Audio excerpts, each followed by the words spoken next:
Doing? Good night and welcome to Mindful Live 112. I am your host, Nathan Springer. Thank you for being here. It's the 22nd of July. My, how this year is flying by. Tonight we're talking about police. We're talking about the police. It's a regular topic for me, but I think it's a sensible regular topic in Trinidad and Tobago because in Trinidad and Tobago, we have a crime situation. The way I put some of this is, I think I like to try and put things in perspective. I regularly criticize Trinidad and Tobago. Regularly. On a regular basis, I criticize my home country. But I think in criticism, having some perspective and putting things in context makes sense. So I try to make some distinguishing, some distinguishment, some separation between different areas. So in the economics, how money is in Trinidad and Tobago, how difficult life, providing for yourself, being able to eat, being able to sleep somewhere comfortable, being able to enjoy luxuries. If you think about that relatively, Trinidad is actually pretty good on that front. Money-wise, economy-wise, I am not saying we are perfect. I am not saying that the governments have done well. It might in fact have mostly to do with the fortune of our situation and location and the timing and everything like that. But when it comes to actual surviving monetarily, Trinidad is not that bad. It's not that we are suffering and eating grass, as some people say. But one of the areas that indeed Trinidad is on any scale, Trinidad is pretty bad in is violence. Our crime and violent crime in particular is out of control. It is horrible. It is horrible even if you compare it to other places in the world. We are not good at this. Nathan, the public only sees one side of the coin, and that does not help us as a country. Okay, I agree. One-sided views help no one. It just makes things more confusing for everyone. I agree with that. One-sided views are not beneficial. I am streaming right now live on TikTok, on Facebook, and on YouTube. Hit that like button wherever you are viewing me. Please feel free to do that. It helps the algorithm. If you are viewing this on TikTok or Facebook, you can feel free at some point in time. It doesn't have to be now. It could be any point in time. Head over to YouTube and subscribe to my YouTube channel, Nathan Springer over there. There's some benefit to it because, you know, the other lives are saved there. You can go back and view them. Also, when I'm reading a story, when you're hearing me talk and I'm sounding, but wait, what is he reading? Well, you can't see what I'm reading if you're looking at it live on TikTok or Facebook. But if you are looking at it over on YouTube, you would be able to actually read what is going on too. If you're into that, feel free to subscribe over there on YouTube. And there are other videos that are published there on the YouTube too. I don't only live stream over there on YouTube. There are other videos that go up pretty regularly, shorter videos where we talk various topics. If you are so interested, do head over there and please subscribe. All right, let's see if we could get into the news that we came to talk about mostly tonight. The police. Association head on charges for 8 cops. Police morale low. Okay. Where is he heading with this? Let's go have a read. See, this is a Newsday article from, well, it's not 2 hours ago, Newsday. Let's refresh that. 2 days ago. That's to tell you how long I had that article pulled up there. Reading. Anyway, association head on charges for 8 cops, police morale low. President of the Police Social and Welfare Association, ASP Gideon Dixon, says the morale of police officers have been affected after 8 members of the interagency task force were arrested and charged with murder. The policemen were charged with the 2020 killing of Joel Jacob, Neil Diamond, and Israel Moses Clinton in Morva. I'm not going to read all of these officers' names. Suffice it to say that there was a sergeant and a corporal inside there.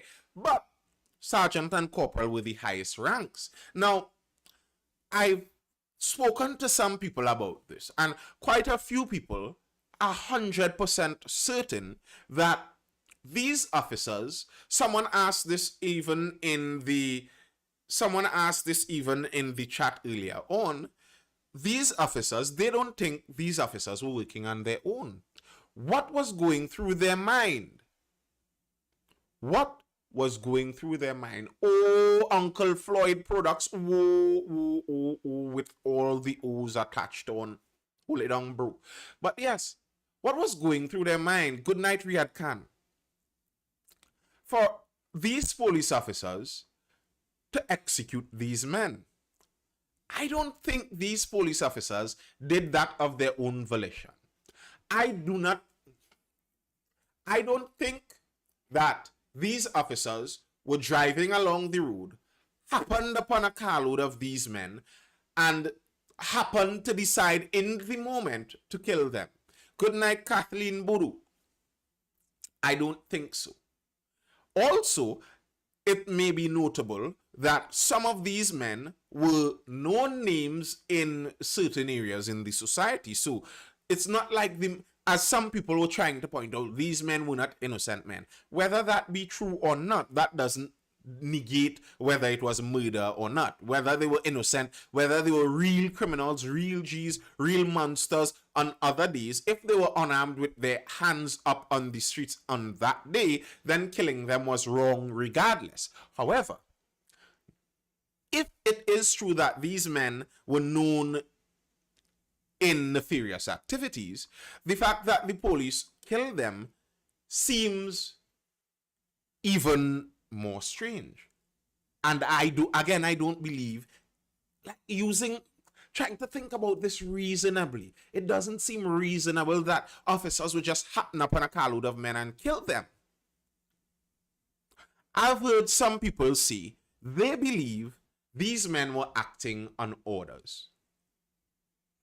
They believe these men did not decide this all on their own. A sergeant and a corporal are among the group of arrested officers. Do you think if this was something decided by someone in the police service decided that these men were quote-unquote pests and they want to take them out? If someone in the police service decided that, do you think that decision would have come from the rank of sergeant or corporal? Or do you think that decision would be from somewhere higher up the ranks?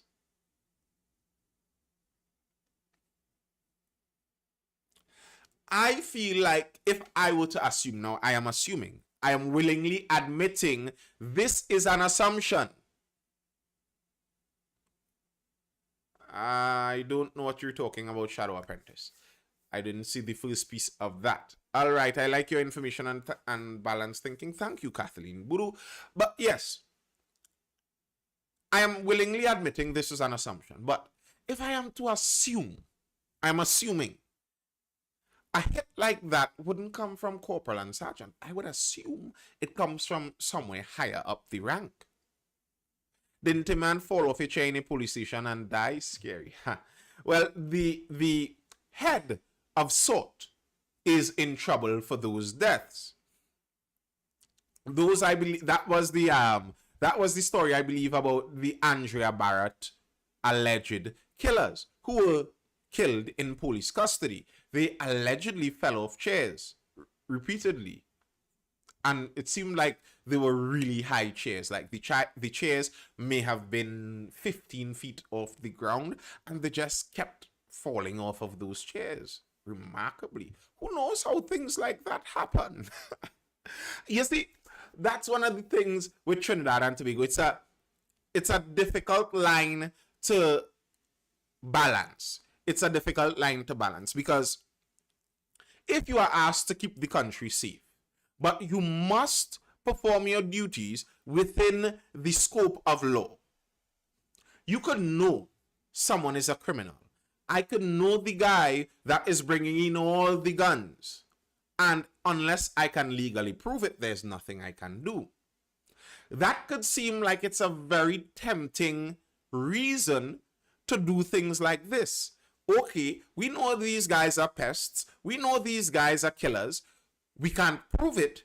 And we know if we charge them, arrest them, they're going to go into the court system and just spin in there for decades. So how's about we just end this right here?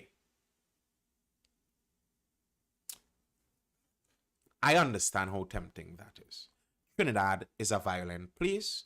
People suffer at the hands of violent criminals relatively regularly. And people who suffer at the hands of violent criminals often want violence to return onto them. Question: do we think police are just tired so anything goes?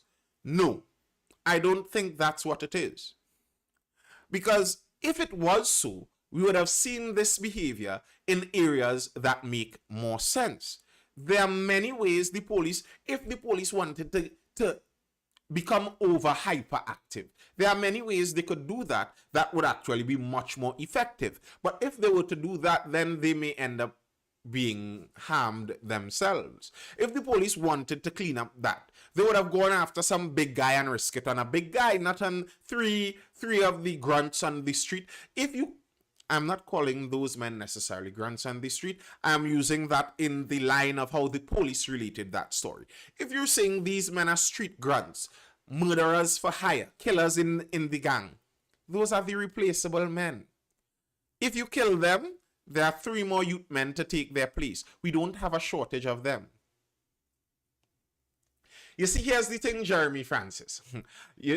I know you might like this kind of topic. Look, you're actually asking questions now separate from those same questions you always threw. But yes, do you think Double G encouraged extrajudicial killings the most? Well, I don't know if I will use the word the most. I don't know if I'll use the word the most. I don't know if I'll use the word the most, but it seemed like he did encourage it to some extent. I could excuse extrajudicial killings more if we didn't exist within a scope of knowing that the police service is corrupt. To have extrajudicial killings coming from a corrupt police service becomes scary because you could find yourself unknowingly sanctioning hits. Bear in mind, think about this. Who are the majority? Who are the majority?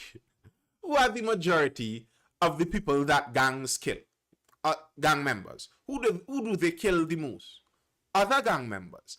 A part of a gang's crime and criminality, a part of what a gang does in its business is trying to wipe out opposing gangs. So even if the police go out there and kill 6 gang members, that doesn't necessarily mean the police are trying to clean up the streets. You could have yourself here cheering over what was just a police sanctioned hit for another gang. It could all be just part of the continuing gang war. And what would you have thought of if it was one gang did a drive-by and shot 6 people? You'd have said the murders in the country getting too ridiculous. So if the police are doing it with the very same intent, then it does not help, even if these men are criminals. But let's go on now. So what the Police Welfare Association had to say about this too. Speaking with Newsday on Wednesday, Dixon admitted the morale of officers was not at the highest. He said while officers were committed to their duty, the arrest and charging of their 8 colleagues were the latest in a series of problems. Why is your morale low about the arrest and charging of your officers?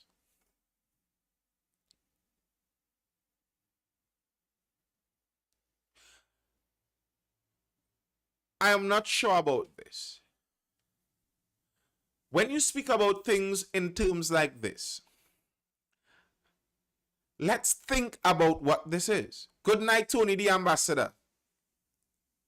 You have your colleagues being accused of murder while on duty.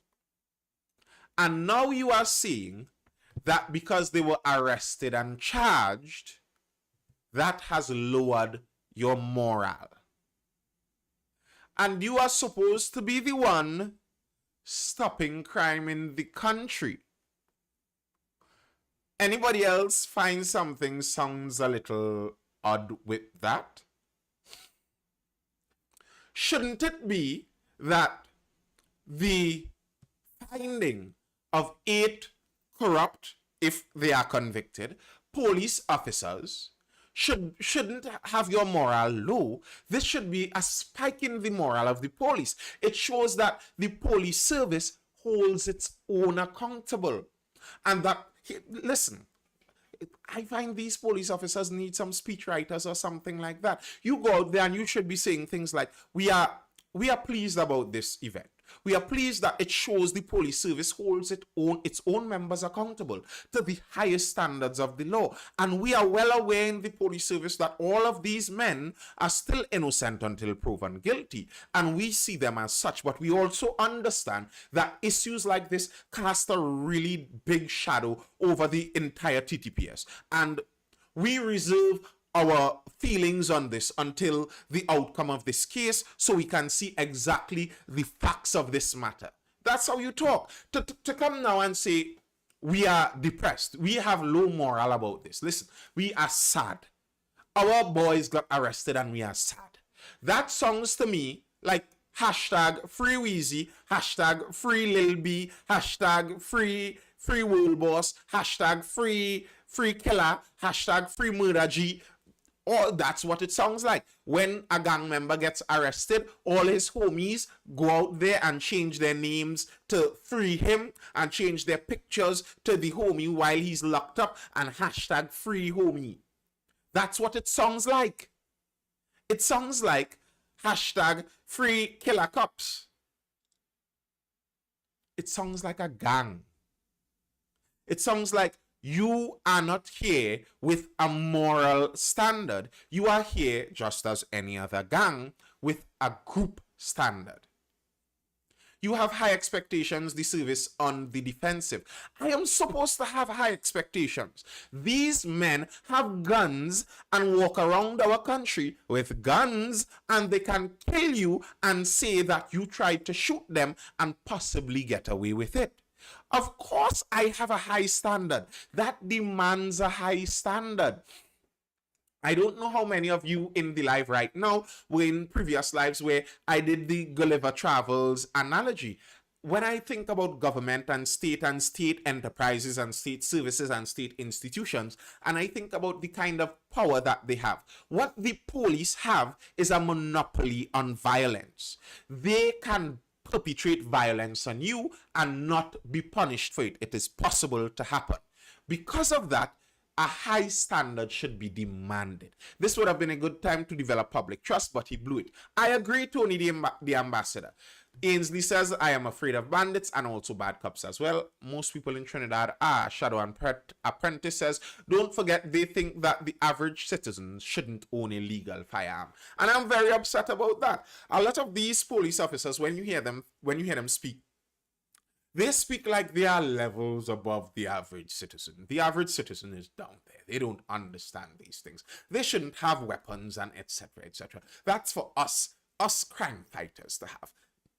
Sorry, and that's part of the problem I have with having a batch as the commissioner of police. Now, I like to state this disclaimer for the police in the live, if any are there. I do not hate police. I understand that the police is being a police is an extremely difficult job. Maybe in certain situations nearly impossible, but nonetheless, you took the job and you said that you could do the job and you are taking money to do that job. If you cannot do the job, you can leave it and find another one. As long as you are in that job, then the responsibility falls on you to do it well. And the example I use with the Gulliver's Travels and the state enterprises, etc., and institutions and services is that the kind of power that they have is so mismatched to the average citizen. Think of it like a giant in a country of tiny men or tiny people. Gulliver's Travels, I don't know how many of you read that book as a child. Really nice book. Interesting, strange book. A giant somehow landed on an island, a country with tiny people. And now you have to be extra careful. Every step you take, you have to be very careful, because unwittingly to you, you could take a step and step on an entire community and murder 500 people. You are a giant, well, probably not 550. You can make that step, you can misstep. If you make a trip and fall down here, you could end up mashing down an entire community on a mountainside. You tripped over the valley, and oops, an entire community smashes on the mountainside. That's the responsibility you have when you have that kind of power as a police officer. That is what is vested in you by the state. That's what is vested in you by the state. So, with that kind of power, the responsibility and the expectation is supposed to be greater. Tony the Ambassador says this is why some people don't trust the police, because instead of condemning wrong, it seems like, yes, it seems like they excuse it too regularly. And as I often say in the live, the police program over there on TV6 really annoys me for that. So often, I can't listen to that program anymore. I don't think I do personally. This is my opinion. I don't find I learn anything from it, and it just annoys me.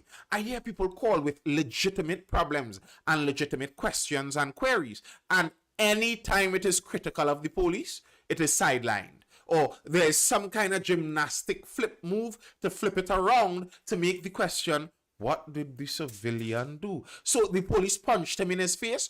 Why was the civilian's face in front of the police officer's fist? There are a lot of former TTPS officers that are now in police services in other jurisdictions that would love to help. Well, I hope they do. I hope they do.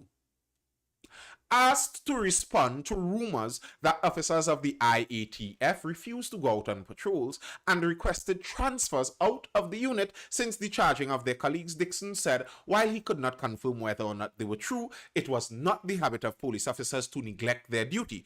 He also hoped all of the facts in the criminal matter would be considered to ensure due process. I can understand that officers are emotional at this point in time, but the record will also show that is not how the police operates. This is not the first time police officers would have been brought before the court coming out of an operation, and you would see we will continue to do what we had to do because we have sworn an oath to the people of TT. It's just, you see this, it's just that he said here sounded like a girlfriend. It's just, I don't know how many of you in the chat have girlfriends or wives. But you see that word J-U-S-T, just? That is a dangerous word. That is a dangerous word. Very dangerous. You see, just? I just find it funny. Or, no, I don't have a problem, you know. I just want to know. Or, I just think that, you see, the just. Shadow Apprentice, so if they strike or refuse to conduct their duties, would they be penalized like other public servants? It's hard to penalize police. Remember the day of total policing? I don't know how many of you remember that, the day of total policing. How many police were punished for that? Good night, interesting. But yes, that just.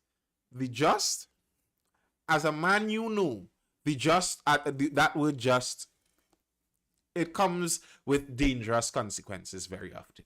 It's just that as servants of the state, we would also like the protection of the state. You understand? It's just that I find if I am your girlfriend and I end up in a fight, you're supposed to be protecting me. That is all. I find it's just not fair that I as your girlfriend end up in a bacchanal and you're not even taking my side. That could nearly sound like what it sounds like. What do you mean? It's just that as servants of the state, we would also like the protection of the state. What does that mean? Protection from what? Protection from murder charges? That's what you're talking about? Protection from prosecution for criminal activity? Protection after killing unarmed people with their hands up? What are you talking about? Because, all right, bear in mind with this, he did go on to say other issues regarding the police and difficulties that they face. True, but you have to bear in mind you're talking in the context of 8 men allegedly, no, not allegedly, 8 men arrested and charged for murder. Simply put, they want immunity if something goes wrong. But that's not how it works. That's just not how it works. So I'm in a company that builds buildings. We build buildings. If a building that we build falls apart, you have consequences to face for that. You are the one who did it. How can you? Yes, I understand that you are at a high risk job. Great, true. But high risk doesn't mean that now you shouldn't be able to face any consequences. That is ridiculous. How does that make sense? Think of it as if a doctor, imagine if a doctor was charged with malpractice for purposefully killing some of his patients. And then after he was charged, the Doctors Association comes out and says, our morale is low after the charging and arrest of our colleague.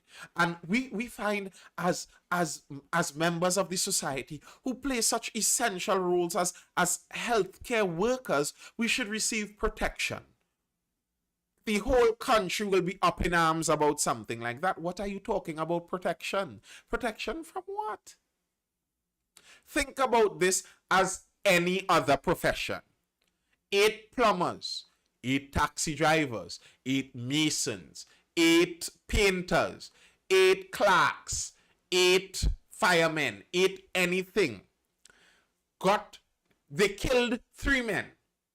And then after 2 years of investigation, they are arrested and charged for murder.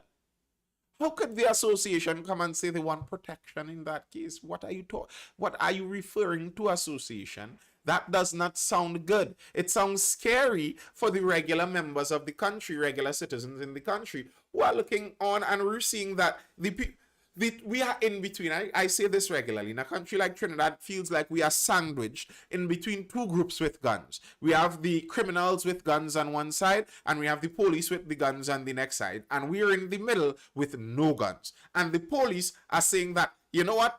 If we happen to kill one of these civilians, we want protection from the state. And the criminals, if they do happen to kill one of the civilians, well, they barely get arrested. So no side with the gun gets much consequence for killing us. We are just there in the middle to take killing.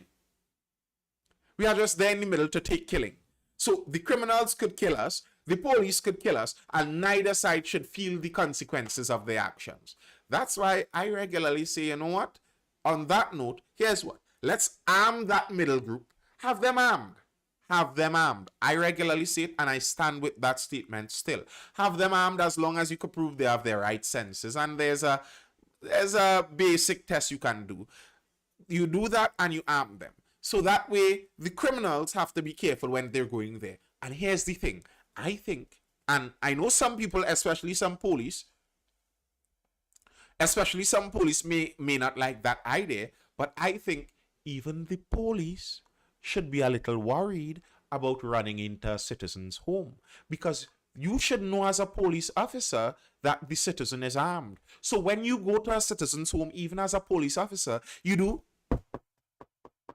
excuse, Mr. Springer, it's the TTPS, we have a warrant to search your home. That's what you do. Because you know that Mr. Springer may be armed behind that door. You don't just go slamming open Mr. Springer's door. And that's why I agree with some of those who say an armed society is a polite society. I believe it would increase the politeness in our society to some extent. But I'm not saying that without limitations. We're going to get into some of that just now. But before we get into the limitations in that firearms business, it wasn't just the lay officers in the TTPS saying things I found kind of strange. Top cup on 8 officers charged. A sad day for the country. A sad day for police. acting police commissioner has described is as a sad day for the country and a sad day for the police service, the arrest and charging of 8 police officers for the 2020 murders of 3 men in Morva. Speaking on Tuesday on the TTPS propaganda show Beyond the Tape on TV6, I added in the propaganda, Jacob said, "It is really a sad day for TT and especially the police service when 8 of our officers are charged on 3 counts of murder each." Now,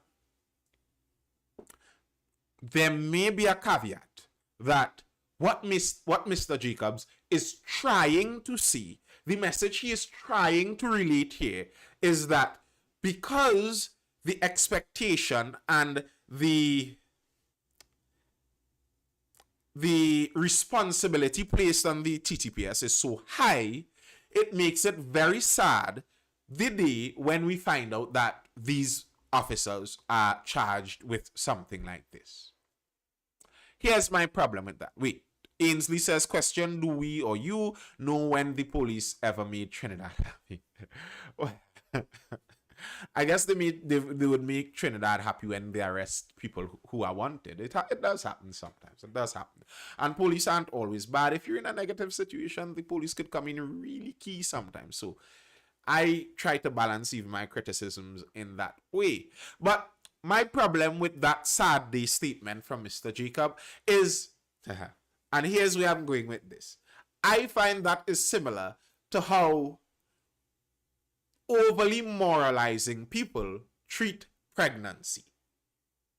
Wait, what? How does pregnancy relate to guns? Well, here's what it is. In morality, especially the Christian morality, and not only Christian, many religious moralities, fornication, sex, without being in a marriage, is frowned upon by many people in wider society, even people who might not consider themselves religious or even believe in God, may frown on sex outside of a solid relationship like marriage. But then many of these moralizing people, or many people who moralize with that moral view, frown mostly on a pregnancy. When they see the pregnancy, they're like, oh my goodness, look what that girl did. And child father is. All you know, that child father, and oh my goodness. Look. Oh God, hi. Alright. And they shoo and it makes the shameful part look like it's the pregnancy. But even in that moral standard, the pregnancy is the consequence of what you would consider the wrong action. The pregnancy isn't the wrong action. The pregnancy is the consequence of the action. You're just seeing proof that the person did the action. Similarly, the sad day wasn't when these officers were arrested and charged. The sad day would have been June the 27th when they killed the 3 unarmed men, 2 of them who had their hands up. That's when the sad day was. Even if the point you are trying to make is that with the weight that is on the police, with the weight that police are guilty and have to prove their innocence, but criminals are innocent till proven guilty, Kermack, stop it.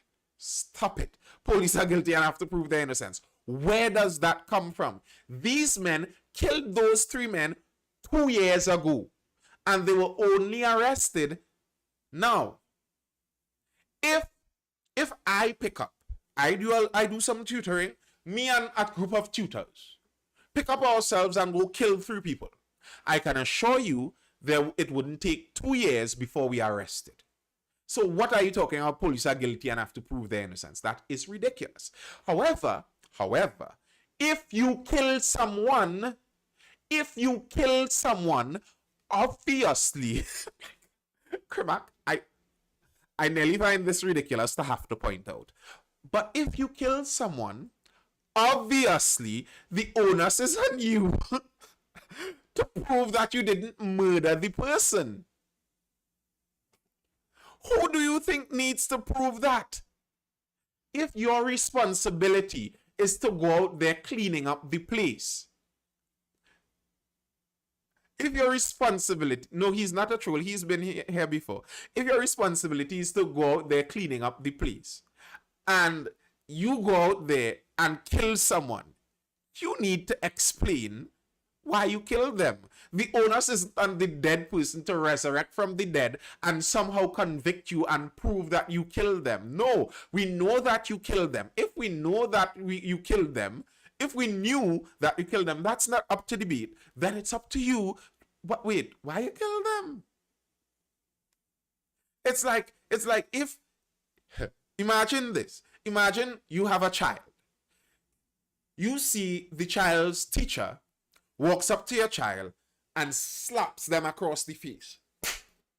In front of your eyes. Slap them. You're like, wait. But miss, but miss, why you slap my child? And miss like, I'm innocent until proven guilty. Are you saying that I am guilty of something now? Are you asking me to prove my innocence? But miss, I just see you slap my child. I want to know why you slap my child. But I am innocent. You can't demand that I prove my innocence now. That's ridiculous. I saw you do it. Obviously, it's on you now to prove why you did it. And in the execution of their duties, the execution of police duties do not include shooting people with their hands up, kneeling on the ground. If that is in their duties, you're talking about the police from over there in Germany back in World War II. That's the kind of police that did that kind of business. And personally, I don't know about you, Mr. Krimak over there on TikTok. Personally, as for me, I don't know about anyone else. I don't want that kind of police service. Most parents will welcome that cocktail because parents tired talk at home. Here's the thing, Ainsley. Wow, my nose getting a little stuffy there. Here's the thing. That's why I use that example. Because in some person's view, it may have a good reason for the teacher to slap the child. Maybe the child just committed a heinous crime. Maybe the child just committed a heinous crime. And instead of sending the child to jail, the teacher thinks that slapping them is the appropriate thing. Well, personally, I don't want a teacher slapping my child for anything, but okay. Some people may find that a good reason. Some people may think there's a good reason. However, you still have to say the reason. You still have to explain your reason. What was the reason that these 3 men were killed while hands were in the air? Explain that to us. Explain that. And what makes it a sad day?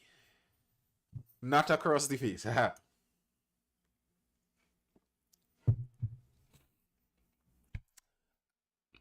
It's very easy to speak now.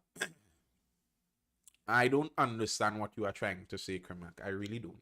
And I find it so saddening when I see so many people excuse the police, and so often it's other officers. It belies an attitude inside of our police service. It belies an attitude inside of our police service where they have serious problems holding themselves accountable. They have problems with accountability. And I am not trying to be a therapist from YouTube or from a live stream, but I think that lack of accountability sometimes could be seen even in other aspects of their life. How often you see criticisms of police officers, even in the family life where there may be abuse. There are statistics that prove without a doubt. It's not a question of if. It might be a question of why, but there are statistics that prove without a doubt that police have much higher occurrence of spousal abuse. Much higher occurrence. Why is that? I think some of that has to do with that same attitude here, where You are unable to hold yourself responsible and place the fault for a situation on yourself. It's always in someone else. So the reason my life and my family isn't going too good is my spouse. Let me beat up on her. That's being unable to hold yourself accountable. And when you have yourself in positions of power for so long, so you're in a position of power nearly all day of your life, you're in a powerful position, and you don't have to hold yourself accountable. When you get into positions where you are responsible for the action, it becomes nearly impossible to do.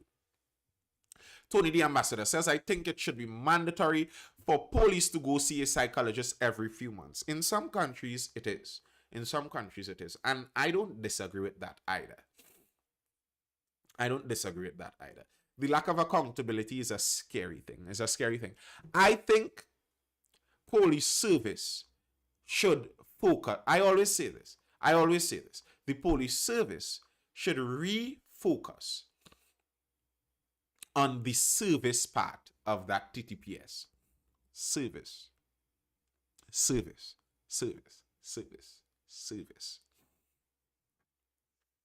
I watched that video. I saw 2 men hands were up. Okay. So, Krimak, do you think it is justifiable? Let's say I'm in a group with 3 men. Police stop us. Me, my friend, put our hands up. One guy who was in the group, let's say it is as horrible as this. One guy in the group whipped out a gun because he wants to commit suicide by cop, because that is what that is. If someone is stopped by the police and pulls out a gun, it's because they want to die. Because you are going to die if you do that. The literal term they call it is suicide by cop. Suicide by cop. So obviously you're trying to die if you do that. So let's say we have a suicidal guy with us who attempts to pull out a gun to let the police kill them.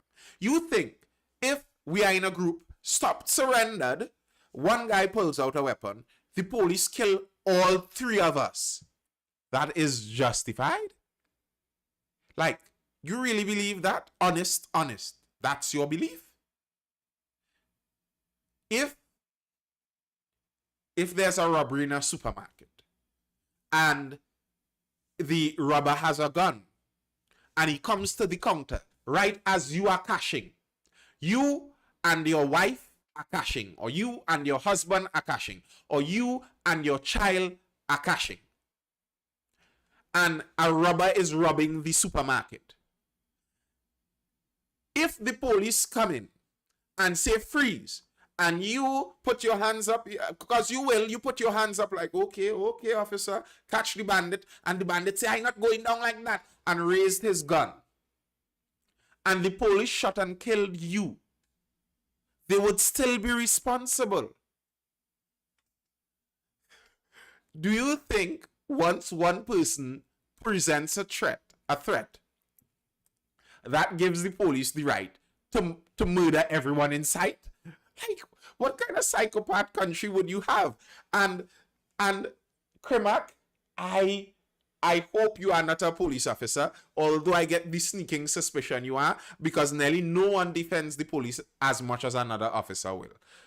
That tells you the kind of gang mentality. Nearly no one will defend the police as much as another police or the spouse of a police. I'm just telling you. That's irrelevant, Krimak. They could know them. They could know them since they're born. They could know the birth paper inside out. That is irrelevant. Being known to the police, the punishment for being known to the police isn't murder. It isn't murder. Yes, you are right. That is the bias. The police protecting their own. The usual CW. How are they going to shoot the one person in the car surrounded by the others? That was suggested. It wasn't in the car. They weren't in the car. They were outside the car. You see, you all are forgetting the case. That's what's going on. Good night, sir. Good night, sir. You all are forgetting the case. The men were outside the car. That's how you could have seen their hands. Remember, a police got 6 days sick leave. He put his year at the end of 6 and got 60 days sick leave. No surprise there. No surprise there.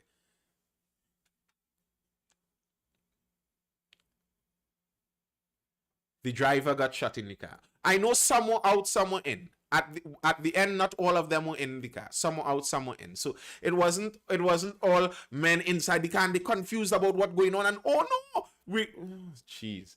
And you know, the defense of this tells you something about Trinidad and Tobago.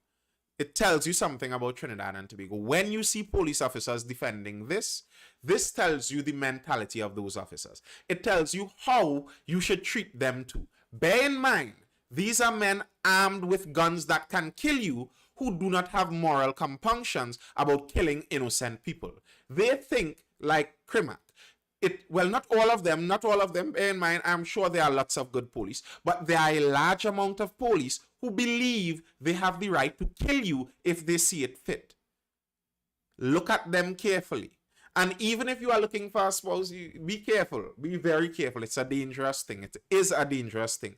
Police officers really need to up their game in this. They really need to up themselves.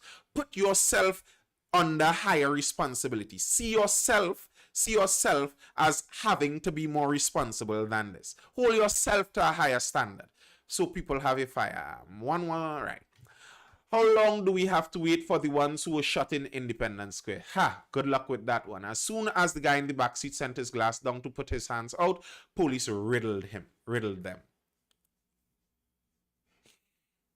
So people have an illegal firearm for what? I could tell you many reasons why people could have an illegal firearm. People have an illegal firearm because this is one of the most violent countries in the world. And the police don't know how to keep a handle on the violence. So I could see someone wanting an illegal firearm to defend themselves. If a police asks someone why they have an illegal firearm, it's because you can't do your job. That's why they have an illegal. Why should someone want an illegal firearm in Trinidad and Tobago? Because the police service is incapable of doing their job. So I am not saying that I am glad someone has an illegal firearm, but having an illegal firearm in and of itself isn't a death sentence. That's not what you kill someone for, even if they did have an illegal firearm. And this is the very same thing. I hope many of the people in the chat, I'm continuing along this line just so you can see how long the excuses will keep flowing. This is the very same thing I was talking about that you see from the police propaganda show over there on TV6. You could watch a police shoot someone in their face, fully recorded, middle of the day, and you are going to see officers defend it, regardless. Like, there isn't an act that the police could do so heinous and horrible and reprehensible that officers will not defend it. And many officers do not understand the scary, slippery road they are headed down. They are headed down when they do things like this. Most of the most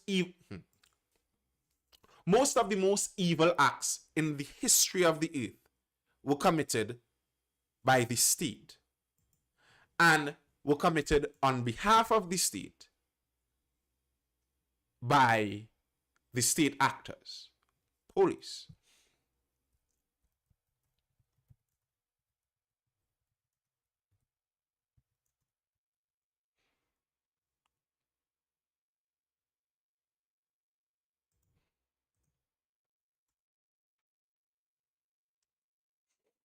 Right. The word. Nathan, they tried to defend their colleagues when they shot PC Gilks in Rich Plain. Very good point, Shadow Apprentice. Very good point. They shot their own fellow officer in his neck, blamed an unarmed man for shooting him, launched a search party for the unarmed man, very likely had the intention of killing the unarmed man if they found him. And even after it was found out that the bullet belonged to a weapon from the TTPS, because all of their bullets are labeled and every bullet is unique, you can tell, ballistics can tell where the bullet came out from. The evidence isn't questionable about where the bullet came out from. Even after all of that, they will still defend him. Democide is the killing of citizens by their government, and it is the leading cause of human death through human history. The only things, well, it's not the leading, the only things higher than democide are disease. That's the only thing that kills humans more than governments kill humans. And bear in mind, when they say governments kill humans, it's not the prime minister, president, king, monarch, emperor, no. It's the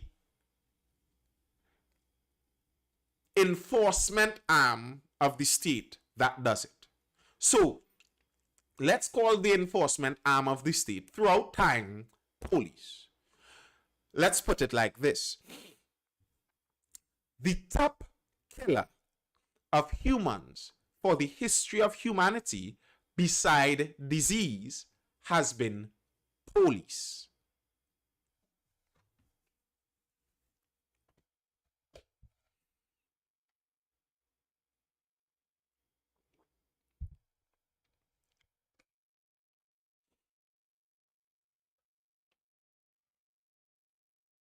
Consider that. And if you are an officer, be aware that the legacy of your occupation isn't only heroic. Yes, there have been heroic officers before. There is a legacy of heroism inside of the police. But there's also a very long, very horrible legacy of disaster, nightmare, and murder under the name of just following orders.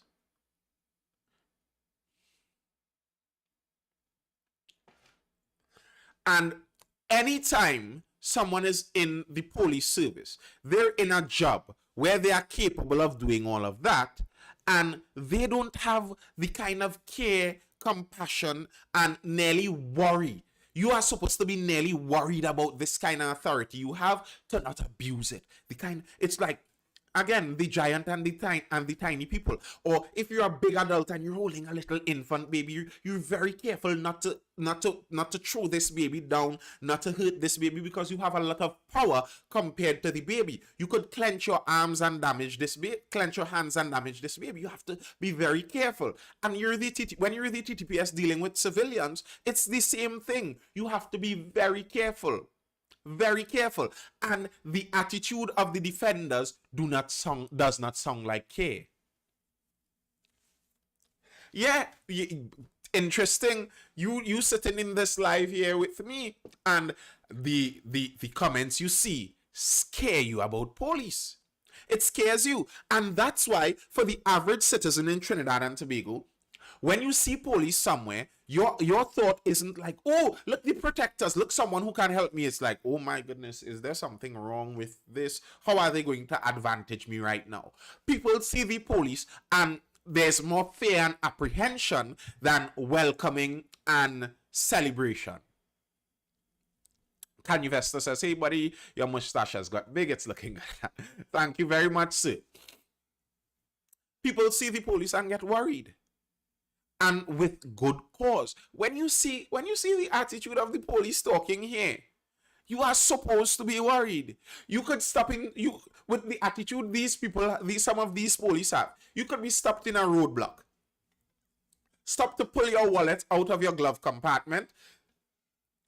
Well, you don't feel so because you have your police badge with your triple G5 tint on all your glasses. We know why you don't feel like it. Police aren't worried about being stopped by police. That's why you could tell every police vehicle. I could stand up on a main road and I could point the police passing in their private vehicles. Look for the dark tint, especially on the front glass. Especially, yeah, many police end up as lawyers too. Especially on the front glass.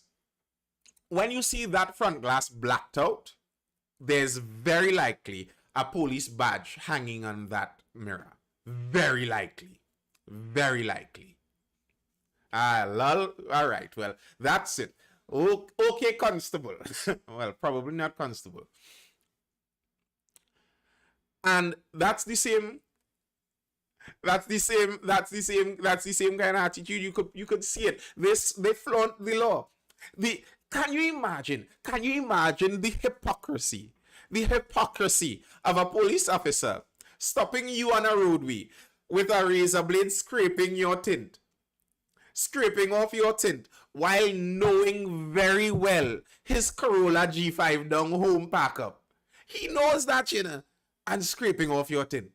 These people are horrible. That's borderline evil. How you here scraping my tint and you know you have the tint too? But when you stop in a roadblock, you don't have to worry about that. You flash your police badge. I've seen it before. I have seen it before. I went to Singapore. Do you know why there is no crime? Well, I'm sure the reason wouldn't only be one reason. I'm sure there would be a multiplicity of reasons.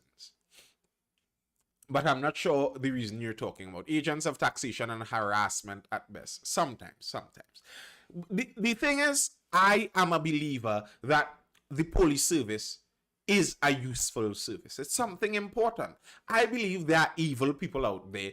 If there weren't any police, we would be at the mercy of gangs. That's what it would end up with. We'd have gangs running and having the control of violence. That is what is going to happen. There are violent, evil people out there. I believe the police are needed, but come on.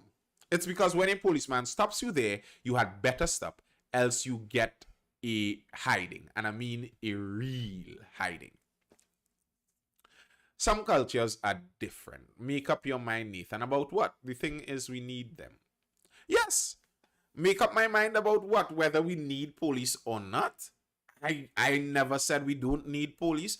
My problem with the police isn't that they're unnecessary. It's that they're very necessary. They're so necessary that being corrupt and incapable and evil people makes the country dysfunctional. A large reason for the crime situation in Trinidad is because we have a dysfunctional TTPS. And the TTPS never, but they hardly ever want to admit that. But a large reason is because of the dysfunctionality of the TTPS. Now, granted, there are reasons why the TTPS might be dysfunctional, but I think that is a large part of it. It's very difficult to have a strict police force and a non-corrupt police force. They need to be controlled and held accountable. I think the problem is the service aspect of policing isn't emphasized. Very true. I agree, Kremak. The reason our police is corrupt and dysfunctional is because our government is corrupt and dysfunctional. I agree with that. Dysfunctionality is due to the dinosaurs in the service in top brass. But Jungle Toad, I don't know if you were in the live where I spoke about that. That frustrates me. I find you see this pay your dues attitude, the pay your dues attitude inside of the police service. I don't like it. I don't like it. I don't want it to be that it's a friend thing, that this one has to spend this amount of time here and then it's my turn to. No. I want merit, capability. Merit and capability. I don't want batch at the top of the police service because I don't want the commissioner to be friends with everyone going down and be afraid to fire people and get rid of people and move them out of places where they don't know what's going on. That not gonna happen. Okay, probably not, but I'm saying what things that would make it more functional. Bring back Gary. I am not the hugest Gary fan. But if I had a choice between Gary and some other one of those older guys in the khaki suits, in the beige suit, every time I hear Jungle Toad, it cracks me up. If I had a choice between Gary and one of those guys in the beige suit, it's Gary any day. Please, nobody else in a beige suit. Those guys with the big bellies in the beige suit, no more of them, please. No more of them. The big belly and beige suit? No. Please, no. No, thank you.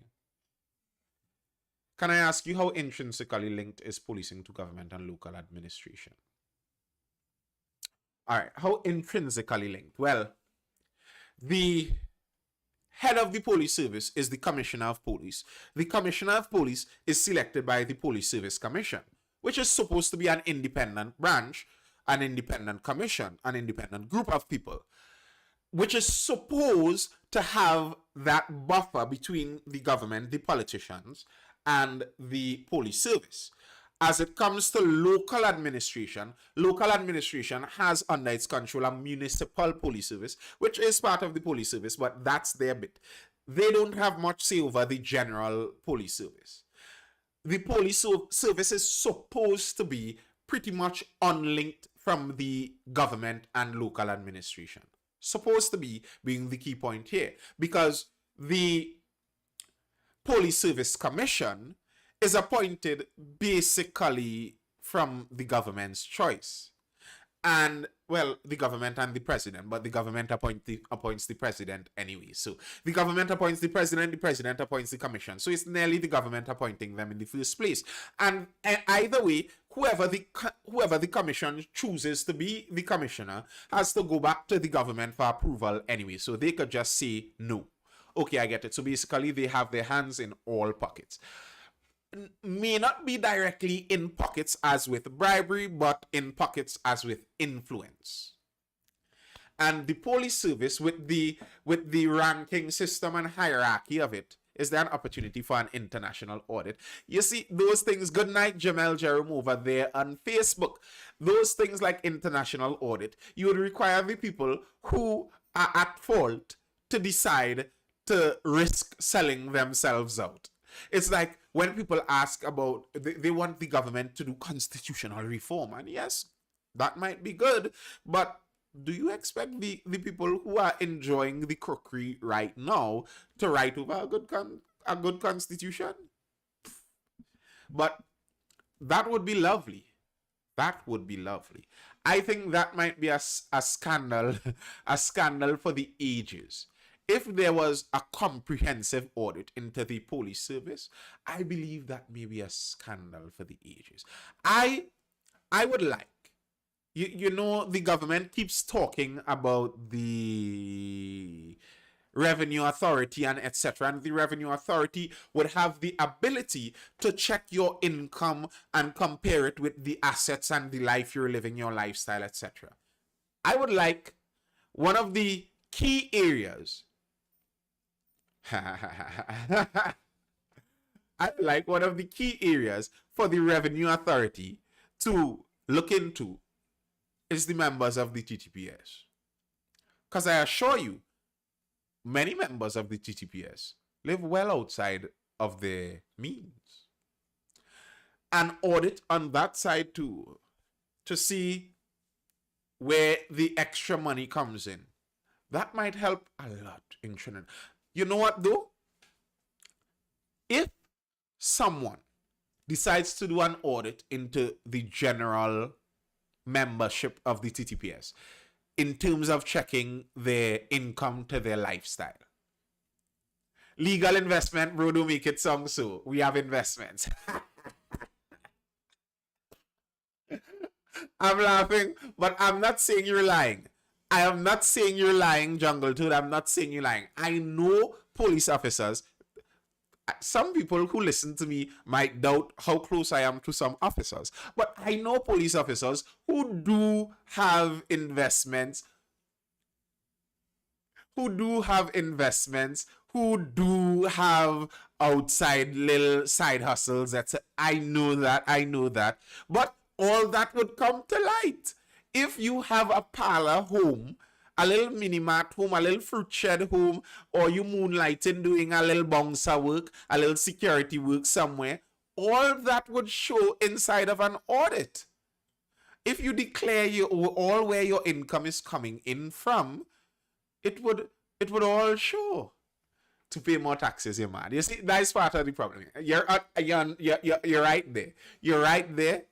Personally, I don't want anybody business being sold out to pay more taxes. I am not that kind of person. I am kind of okay with you paying less taxes because the government I am kind of okay with you paying less taxes because the government doesn't really spend taxes all that well. So save your taxes, bro. But nonetheless, I would like to see where all these police with their luxury vehicles and sprawling mansions and multiple families I'd like to know where they get that much money. Listen, one family is a big expense. You know, my family now starting to grow, and one family is a lot. These men are billionaires out here to be juggling 5 families. Who police living? So you looking to get me shot? You looking to get me shot? We madam have good work. That's a good point too. It doesn't. The current commissioner, his wife is a judge, I believe. Not so? I believe the current commissioner's wife is a judge, and a judge salary is up there. So that wouldn't. Crimac, as I say that, police and lawyers do have close relationships sometimes, you know. I could call names, but I wouldn't. Well, Shy Guy, you're on an anonymous profile over here on TikTok. As I regularly say, I am here with my whole government name and my whole government face. I am not going through that. Yapsan Williams' wife is too. Even if I was a billionaire, I would find it too tiring to have more than one wife. Me too, Kanye West. Me too. That sounds like hard work. So many bad jokes to make on the police, but maybe some of those officers who have all those wives, they need some more work. They aren't working enough. You can't be working enough and have multiple families, bro. You cannot. How do you do it? All right. Service at the best.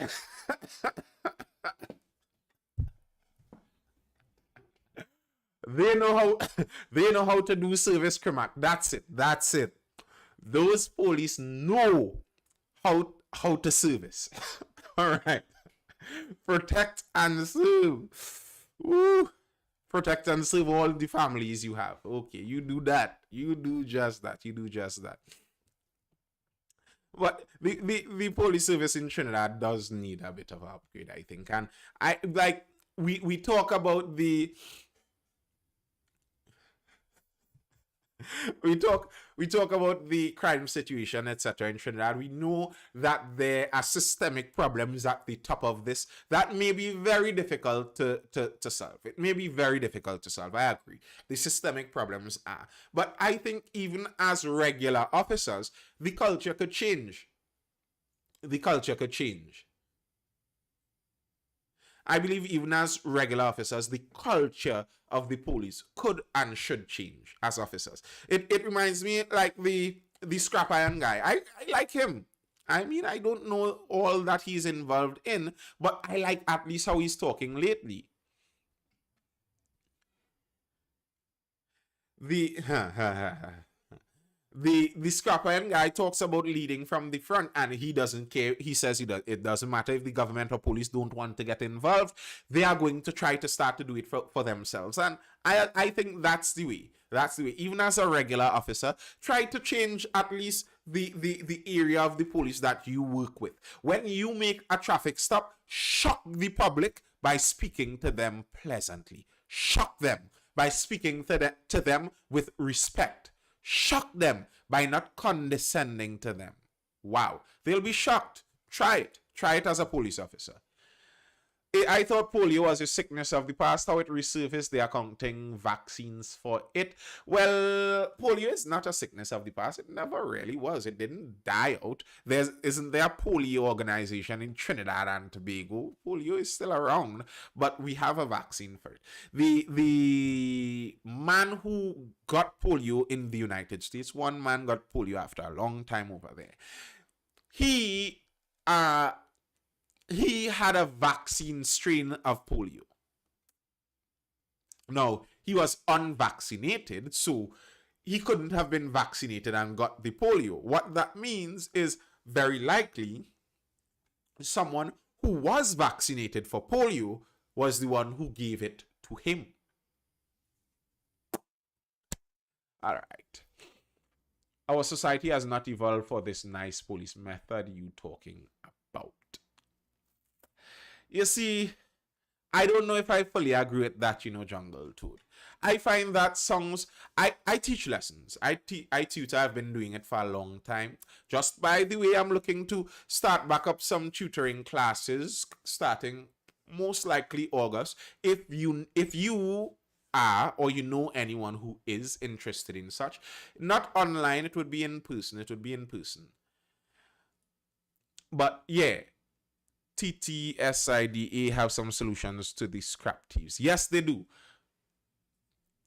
So what that mean, Nathan? Yes, I used to tutor for a while, and I was getting to a point here our society has not evolved for this nice police method you're talking about. And I always remembered something that really stuck with me. There was a young lady I used to tutor a while back, and her mother was the one really pushing for this. Her mother worked minimum wage, and my tutoring fees, private tutoring, wasn't exactly small, but she would find a way to struggle and ask for little concessions or whatever, and she's paying me. And the girl had the girl father was a police. Just by the way, let that be what it might be. And sometime the girl's father dropped her off to lessons. And I'm speaking to him there about his child and about the future, etc. And he turns to me and he's talking about parenting, and he says, yeah, black children, you're not supposed to treat them black children too nice, I didn't even know that was a saying. Was it my aunt or my mother or some older person? I was like, that's a saying. And yeah, there are some people who say that you're not supposed to black children, you're not supposed to treat too good or something like that. And I totally disagree with that. And I think it's a self-fulfilling prophecy. No, Jungle Toad, that I am not saying that you meant it as a restatement. I am drawing an analogy to bring the point I am saying. I think something like that is a self-fulfilling prophecy. If there are some black children coming from households where they believe you don't treat black children good enough, otherwise they turn out to spoil. You end up treating them badly, and they turn out badly, which shows you that you shouldn't treat them good because they are bad. You understand what I'm saying? So I think the rough society is symptomatic of the rough policing, which helps to perpetuate the rough society. What I told him, no. I told him that is not true. That every child should be treated good. I'm not okay with something like that. I had a friend with a thalidomide child. He was born with a really small arm. That's the colonial indoctrination that the TTPS still clings to that was coming out of his mouth. I kind of agree with that. I think that was actually a colonial thinking. I think it's a colonial thinking. A similar thing with the police, where you police the colony like really rough. This isn't my country. We have to stay in place. It's nearly like a prison officer in a prison yard. That's how you police the colony. But when you go in Britain and you have to talk to the lords, you're asking him, excuse me, sir, excuse me, sir, could you please move your vehicle, sir? No. It's humans you're dealing with. I am not saying that you go into a police raid looking for AR-15s by asking kindly and sweetly, but when you're dealing generally with the public, there's no need for the kind of crass roughness that the TTPS shows. Do you still think colonial thinking still has a stronghold on Trinidad? Yes, I do still think so. I think so all the time. Our politics is so obviously groomed by the colonial thinking. It's difficult. Where many people, one of my pet peeves with it is, I think when I look at how Trinidadians see politics, they don't see politics in Trinidad as politics of me running my home. It's politics of them running Trinidad. I don't know if you're understanding what I mean. Like many Trinidadians who may even be patriotic and have their red, white, and black and love soca and love carnival and love kalaloo and yeah, but they in their attitude, they don't treat this country like they believe it's their home. They will easily litter. They will not upkeep this country because they don't have that. mindset as this is mine and my home. And I think that is because of colonization. That's the echoes of colonization still perpetuating through time. Wow, I didn't even read YouTube. Oh my goodness, and someone was over there on YouTube. I'm sorry, sir. That should be applauded. It demonstrates by their low moral the confirmation of their corruption is now corrupt. Acts can have consequences, as they see now. There should definitely be no clause there. Those officers, if found guilty, should face the full brunt of the law. Yes, I agree. That is totally inexcusable behavior. That this demonstrates perfectly well the inadequacies of our police service to police itself, not only by the law but the solid moral background behind it that ties and upholds the fabric of our society. Thank you, Mantis Shadow, over there on YouTube for tuning in. All right. That's all I have for now, folks. That's all I have for now. Is there anyone with anything further to add? Any questions or comments before I dive out? Or is that all?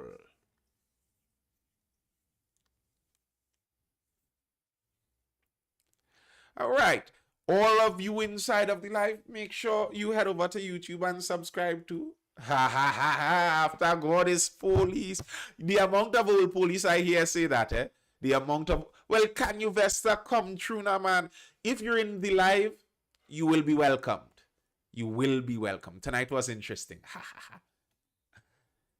Jungle Toad laughs. Yes, man. After God is police. All right, you go ahead. You go ahead and call God name in all your big ego business. The last person that jump up in God feast to try and rile up too much. All right, we know how that story ended. Just remember, you live in paradise. I believe that. Make the most of it. I believe that too. And I believe we should be doing it. That's why I like to talk about these things too. All right, folks, that's all I have for now. I hope you're educated, informed, or entertained. And I will be seeing you all later. Peace out, people. I will see you on Monday for the next Mindful Live. Or you could see me on the daily videos on TikTok if you're following me. Or you could see me over on YouTube in one of the other videos on YouTube too. Anyone. Peace out, people. Laters. Enjoy your weekend.